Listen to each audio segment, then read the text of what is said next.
થયું છે, બરાબર ને? ઓળખો છો મને? બોલો બોલો જરા. સાહેબ આનાથી પેલા શું લઈને આવ્યા હતા અમે? ચોપડા. એના પેલા કોટ. હા કોટ, બરાબર. રેકોર્ડિંગ ચાલુ છે, આગળ ચાલુ રાખો. સ્વેટર લઈને આવ્યા હતા ગયા શિયાળામાં. તો આપ લોકો જે ભણવા અહીંયા આવો છો તે વધુ સારી રીતે આપ ભણી શકો. આપના પરિવારની આર્થિક પરિસ્થિતિ બરાબર નથી એ આપણા વેશભૂષા ઉપરથી દેખાઈ રહ્યું છે, અને એમાં કંઈક સહભાગી થઈએ કે ફૂલ નહીં તો ફૂલની પાકડી સાહેબે કહ્યું તેમ કે બધું તો અમે ના કરી શકીએ, પણ જેટલું અમારાથી શક્ય છે તેટલું આ શાળા માટે કરવા હંમેશા રિપલબેન જોડે વાત થતી હોય છે. અને રિપલબેન તો એમ કે છે કે ખાલી તમે આવો, કઈ નહીં લાવો તો પણ ચાલશે, પણ ખાલી તમે આવો. કારણ કે એ સમજે છે કે દીકરીના ઘરે બાપને બોલાવે એટલે ખાલી હાથ તો આવે નહીં, કંઈક ને કંઈક તો લઈને જ આવે. તો બહુ જ સારી ભાવના છે રિપલની. અને રિપલબેને હમણાં થોડા દિવસ પહેલા એમના ઉપરથી એમના પિતાની છત્રછાયા ગુમાવી છે. એ બદલ ખૂબ જ દુઃખ છે. ભગવાન રિપલને આવી પડેલ દુઃખરૂપી પહાડ ને સહન કરવાની શક્તિ આપે. આ મારું પર હું બોલવાનું બંધ કરું એ પછી આપણે સૌ પોતાની જગ્યા ઉભા રહીને અને 2 મિનિટનું મૌન રાખીશું, બરાબર? હમણાં જે બેનર બતાવ્યા એ બેનર લોકોને અંગદાન માટેનું છે. અંગદાન વિશે કોઈને ખબર છે? દાન વિશે જાણો છો? દાન કેટલા પ્રકારના હોય? દાન જાણો છો? જાણો છો બેટા? આપણા મા બાપ આપણા લગ્ન કરાવે અને દીકરીનું શું કરે? કન્યાદાન. કન્યાદાન કરે ને? તો શું થયું? એ દાન થયું. આખું ગામ એ લગ્નમાં આવે અને જે ભેટ રૂપે આપે એને પણ કન્યાદાન કહેવાય. આ ખેતી કરનાર કિસાન જે અનાજ આપે છે એ અન્નદાન કહેવાય. જેમ કે ઘણી બધા મંદિરોમાં અન્નક્ષેત્ર ચાલતું હોય કે જેમનું કોઈ નથી, કોઈ જાત નાત વગર ત્યાં જઈને બેસે અને પંગતમાં એને જમાડવામાં આવે. એ રીતે અન્નદાન થાય. અહીંયા તમે બધા શિક્ષણનું એટલે વિદ્યાનું દાન મેળવી રહ્યા છો. સૌથી શ્રેષ્ઠ કોઈ દાન છે તો આ વિદ્યાનું દાન છે. તો એ દાન બી તમને મળે છે. હવે વાત આવી અંગદાનની, તો આપણો કોઈ પાડોશી કદી બીમાર પડ્યો હોય કે આજુબાજુ ગામમાં કોઈ બીમાર પડ્યો હોય અને એમ કહે ને કે લોહીની જરૂરત છે, લોહીની જરૂરત છે, એવું સાંભળ્યું છે? તો એને શું કરે? એકબીજા મળીને લોહી આપે ને? તો એને કહેવાય રક્તદાન અથવા લોહીનું દાન, બરાબર? તો એ લોહી દાન થઈ ગયું. એવી રીતે કોઈ માણસ એવી ઈચ્છા જાહેર કરે કે મારા મૃત્યુ પછી મારી આંખોનું દાન લઈ લેવું, તો એ આંખોનું દાન કહેવાય. એમાં શું થાય કે તમારી આંખ લઈને અને જે આંધળો વ્યક્તિ હોય એની આંખમાં એને લગાવવામાં આવે, જેનાથી એ જોતો થઈ જાય. જેને જિંદગીભર કઈ ના જોયું હોય એ તમે મૃત્યુ પછી તમારી આંખોનું દાન કરીને એ માણસને દુનિયા દેખતીનું કામ કરે કે આ હરિયાળી છે કે આ અજવાળું છે કે આ અંધેરું છે, ત્યારે જ એને ખબર પડે.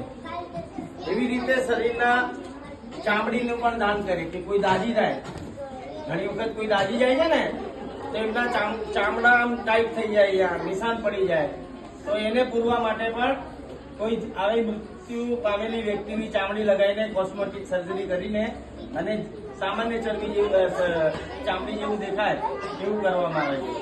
એ રીતે મૃત્યુ પછી કોઈનું મગજ બંધ થઈ જાય, એક્સિડન્ટ થાય અને માથામાં વાગે, ચૂપ રહો બેટા, એક્સિડન્ટ થાય માથામાં વાગે માણસ મરી જાય છે, એવું સાંભળ્યું છે ને આપણે?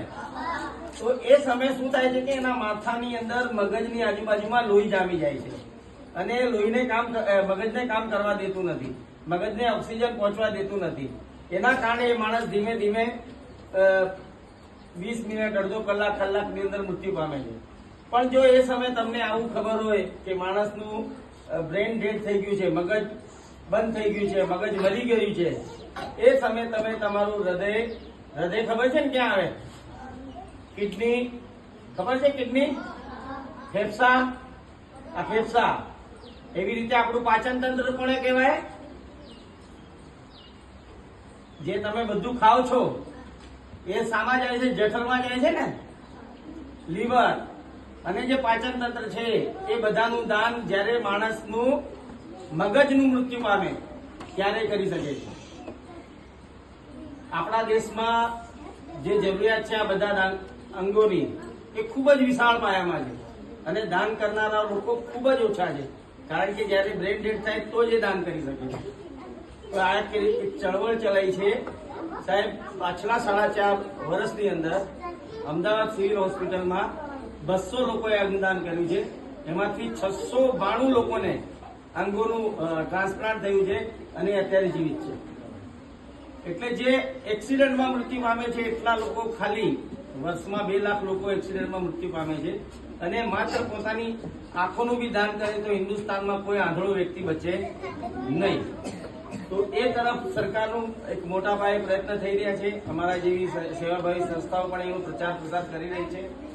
બાળકોને તો 18 વર્ષ પછી જ આ બધું લેવાય. પણ જે શિક્ષકગણ છે એમને હું વિનંતી કરું છું કે નોટોના એના ઉપર જઈને કમસે કમ આંખોનું દાનની તો પ્લેજ લઈ જ શકે છે. બાકી મર્યા પછી તો શું કહી શકીએ છે? મર્યા પછી કોઈ જીવી શકતું નથી. પણ એ મહાન બની શકે છે ક્યારે? કે એને રાખ ન થઈ હોત ત્યારે. એ પેલા એ પોતાની આંખોનું, હૃદયનું, ફેફસાનું દાન આપી દે તો એ ભગવાન સ્વરૂપમાં ફેરાઈ જાય છે. કહેવાય છે ને કે આત્મા મરતી નથી કોઈ દિવસ. આત્માને કોઈ મારી શકતું નથી. તો તમારા જીવતા જીવે જો તમારું કોઈ પણ અંગ પ્રત્યારોપણ કરવામાં આવે તો તમારી આત્મા જીવિત છે. આ બનાવ મારી સાથે જ બને છે રીપલ, કે જ્યારે મારા દીકરાનું અવસાન થયું એનું હૃદય બીજામાં નાખવામાં આવ્યું, એનું હૃદય ધબકતું થયું અને અહીંયા એને અગ્નિ સંસ્કાર આપવાનો સમય થયો. તો અહીંયા જેને અગ્નિ સંસ્કાર આપીએ છીએ એ કોણ આત્મા છે? અને જ્યાં જે બીજાના શરીરમાં ધબકી રહી છે એ કોણ આત્મા છે? એટલે આત્મા કદી મળતી નથી. તો મારી આપ સૌ શિક્ષકોને અને 18 વર્ષથી ઉપરના આપ જો પ્રચાર કરશો આ, તો આપણા દેશમાં ધીમે ધીમે અંગોની અછત દૂર થશે. કૃત્રિમતા જે અછત પેદા થઈ છે એ દૂર થશે અને લોકોને એક સારું જીવન, સ્વસ્થ જીવન જીવવાની પ્રેરણા મળશે. અને સ્વસ્થ લોકો રહેશે તો આ દેશ હજુ ત્રીજી અર્થવ્યવસ્થામાં જશે. તો આપ શિક્ષકોને મારી નમ્ર વિનંતી કે આપને જેને બી અંગદાન વિશે પ્લેજ લેવી હોય તો મને ફોન કરજો. હું 5 મિનિટમાં તમને ઓનલાઈન પ્લેજ અપાઈ દઈશ અને એનો સર્ટિફિકેટ પણ મળશે. એ તમે સાચવીને રાખો. અને જો તમે કોઈ દિવસ બી અંગદાન કર્યું હશે તમારા પરિવારમાંથી કોઈને પણ, તો લોહીના પરિવારમાં એના પરિવારને જો કદી બી જરૂર પડશે કે લીવર, કિડની, કેમ કે જે રીતે આપણે ખાઈ રહ્યા છે એમાં લીવર, કિડનીની જરૂર પડવાની છે. તો 10 વર્ષ સુધી અગ્રિમતાના ધોરણે એમને ટ્રાન્સપ્લાન્ટ કરવા માટે ઓર્ગન મળશે. એને કોઈ વેઇટિંગ લિસ્ટ નહીં. આજે ગુજરાતની અંદર 2262 લોકો માત્ર કિડની માટેની વેઇટિંગ લિસ્ટમાં છે અને એક બી કિડની મળતી નથી. મહિના, 1.5 મહિનામાં 4.5 વર્ષમાં 200 વ્યક્તિઓએ અંગદાન કર્યું. હવે આપ એવરેજ લગાવો કે એક વર્ષમાં ને મહિનામાં ને દિવસમાં કેટલા લોકો અંગદાન કરતા હશે.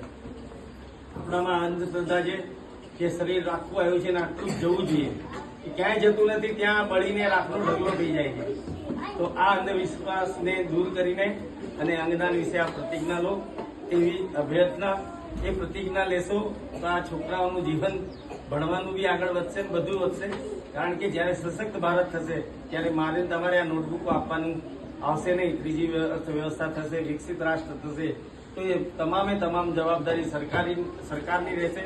તમારી દવાની, તમારા સ્વાસ્થ્યની, તમારા એજ્યુકેશનની, તમારી પ્રાથમિક સુવિધાની.